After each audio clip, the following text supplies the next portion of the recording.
From 1984 to the present, the Utah Jazz have had their highs and lows as far as drafting goes. From John Stockton, a virtually unknown player, to anyone at the time, to a Hall of Famer, one of the best facilitators the point guard position has ever seen. To Karl Malone, aka the Mailman, another unknown player out of a small school, Louisiana Tech, to one of the best to play at the forward spot and a well-deserved Hall of Famer.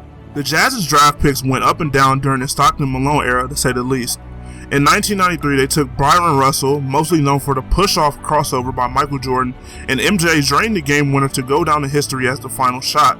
Greg Oystertag was taken in the 1995 draft, a 7-foot, 280-pound center who was looked at as to fill the void of Mark Eaton. He was never an offensive specialist, but his defense was his specialty, and was key during the Jazz's back-to-back final appearances. From then on, the Jazz struggles continued draft-wise until 1999 when they drafted an 18-year-old Russian by the name of Andrei Kirilenko. Nicknamed AK, he immediately came in and made an impact on the Jazz. He was named first-team All-Rookie and eventually became an All-Star in 2004, and the centerpiece after the retirement of John Stockton and Karl Malone leaving to the Lakers. From 1999 on, the Jazz took a good amount of role players still in the NBA now, such as Mo Williams, Deshaun Stevenson, and Chris Humphries.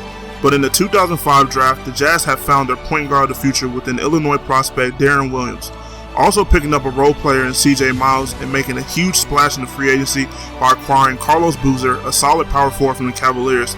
It looked as if the duo of Williams and Boozer was in full effect. From 2006 to 2010, the Jazz had a combined record of 206 and 122 under Jerry Sloan. As both Darren Williams and Carlos Boozer departing from the team, the Jazz seemed to be in rebuilding once again under the new head coach Tyrone Corbin.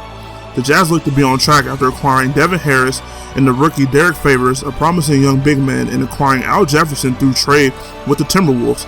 They also made draft acquisitions Gordon Hayward, a small forward from Butler, Enes Kanter, a 6'11 center from Turkey, and Paul Millsap, a 6'8 power forward from, ironically, Louisiana Tech University, the same college that Karl Malone attended. Coach Corbin was able to get them back on track, and they were able to make the playoffs in the shortened 2011-2012 season, where they were eliminated by the Spurs. From 2012 until the present, the Jazz are sporting a new look, a new coach, and some promising new faces. Trey Burke looks to be the point guard of the future. Gordon Hayward is becoming a very good forward in this league, and Derek Favors seems to be finally developed. A young Dante Exum looks to be the piece that might bring this team together, and their role players like Alec Burke, Enes Kanter, rookie Rodney Hood, Steven Novak, a consistent three-point threat, and Trevor Booker, who was acquired during the offseason. With the new GM at the helm of this Jazz organization, the team might just get back to their winning ways. There's no need to fear.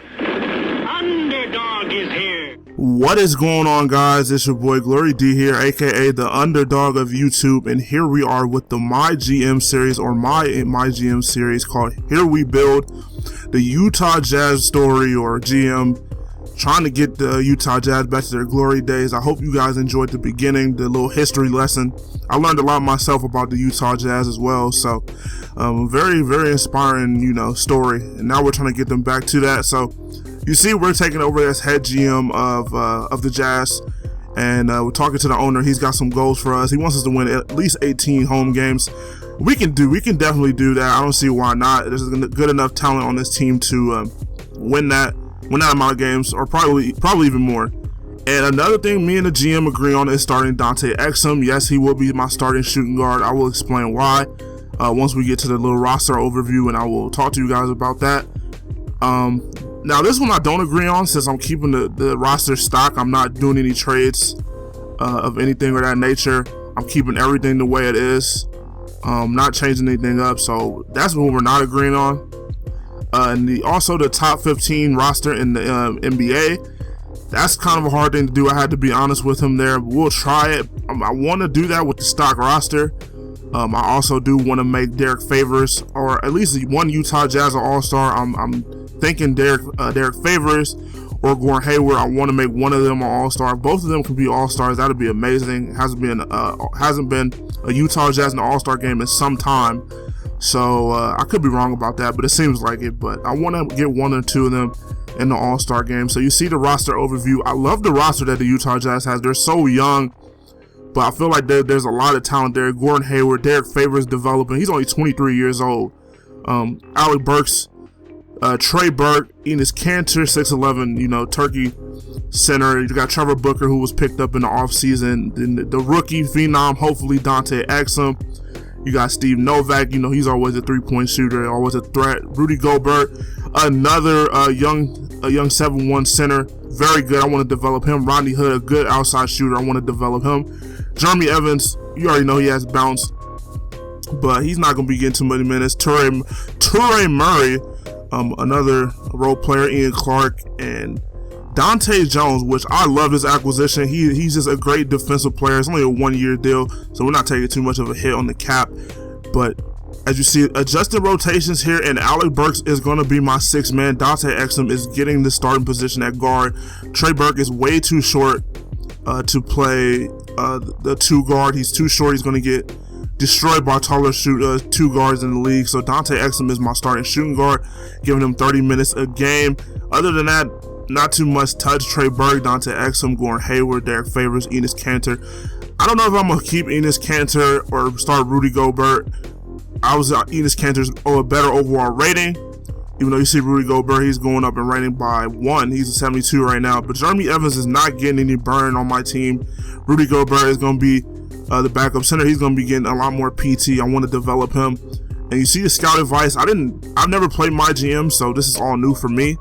So forgive me if I've never seen this stuff because we didn't have it on PC. And this is PC for those who don't know.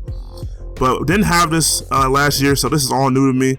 So I was taking the scout's advice. I was allocating minutes to Steve Novak and Trevor Booker.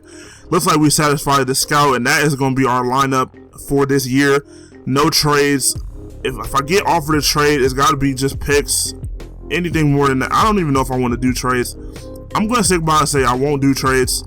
I'm going to keep the stock roster that we have right now. And I'm excited for this series. You know, I got my career series. That's still going on 2k14. I got to get through college on that one. I know you guys are excited to see that. I got a My Park series that's going to be coming for myself. That's going to be funny. You guys are going to see that soon once I start getting into my career. Hopefully sooner than later. But that's going to be it for this one, guys. Hopefully you guys enjoyed this, and I'll catch you guys in the next one. Peace.